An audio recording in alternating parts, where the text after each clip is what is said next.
Hey, Silver Tubers. It is Mr. Zeke coming to you from the Silver Pouring Bench on a Saturday night. I've got a special request pour I'm going to do tonight. I'm going to do a Sandcast 10-ounce bar new stamp. And so here is the mold I made. I don't know if it's 10 ounces or not, but I just cut open a sheet of these, let's see, these are the Pan American Silver Corporation. Got 10 of them here. Got a little bit extra right here. And we're going to go ahead and feed the tabletop beast this silver. And be back when it's time to make lots of flames. So hang tight. Alright, here we go. I think the silver should be good and liquid by now. 10-ounce square pour Sandcast mold with the new stamp. So I want to try and control the heat dissipation in this pour. I don't want it to get all gnarly on the top.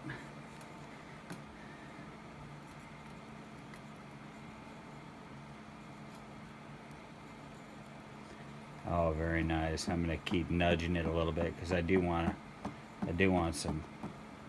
Thing about sand is, I'm going to put this back because that's hot. The thing about sand is it holds the temperature in for a long time. It stays liquid. You can see it's still liquid. It stays liquid for a really, really long time. The insulating properties of that sand really just... It's still liquid. In a graphite mold, you would have definitely, by this point, become solid. And so, now I'm just going to go ahead and cover the whole thing up. Kill the oxygen. And so, we'll check it out here in a second. We'll see how that bar turned out, that square turned out.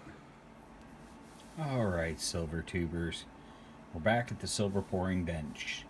Not only do I have the 10-ounce square pour, but a couple of other pours I did last night off camera after the chat, and today's pickups after work.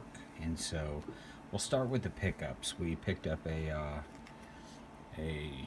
2011 PCGS slabbed MS70 Panda. One of my more favorite Panda designs. Big fan of that 2011. Great shape, no spotting, no toning. I'll put that on the stack of slabbed coins. I don't have many, but I do have a few. Hi-Ho just showed these in a video last night. He beat me by a day. I planned on picking these up. Here are the Chad coins. There's the 2-ounce. I know these have been out for a while. I waited until the premium sort of dropped off. There's the 2-ouncer. And there's I'll tell you what, this 5-ouncer is a chunky monkey. There's the 3,000 francs 5-ouncer. And that is just an incredibly chunky coin. I would not want to carry a pocket full of these for currency. So there's a couple of the pickups for the day.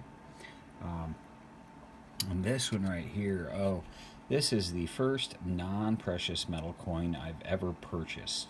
This is an 1857 flying cent. They only made them from 1856 to 1858. And they kind of overlapped with another American cent, but they it caught my eye at the coin shop, and I asked him. I said, "What is that?" I thought it was from another country, and he said, "That's a flying cent." And this one is in. See if I can get the camera to zoom, because I was surprised. You know, you think of something from 1857 still having so much detail. And very, very, very little rubbing on it. It really just popped. And I thought, how can something that old be in that condition? So I snatched it, put it in a slab, and bought it. And It's got some dirt around the rim, but the rim's still there, fully reeded. It's still there. So, an 1857 flying cent, a non-precious metal coin in my collection, and so I don't know if that denotes my maturity or immaturity as a stacker, but I had to have it, and so these two I poured last night after the chat. I wanted to see how the new stamp. Get it to focus here. There we go. How the new stamp looked on a round, because that was the original intent.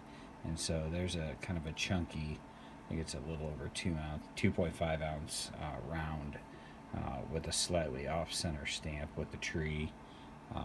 And then I wanted to see my small mold, how the tree would look on it, and it completely took over the entire surface of the small round mold. And so I even over poured it just a hair. I'm not sure, I don't remember what this one weighs, but I think it's under an ounce. Let's see if I can get the camera to focus a little bit better. The details there, it's just not that easy to see, and so I'm still working on the stamp. It's certainly a different technique than what I'm used to with the smaller stamp, but it has a character of its own. And so now we're blurry. I'm going to bring this big old beast, she's a big old beast, but she knows how to wield it, into focus. There we go. There is the 10 ounce sand casted bar. That's funny, on this side it almost looks extruded,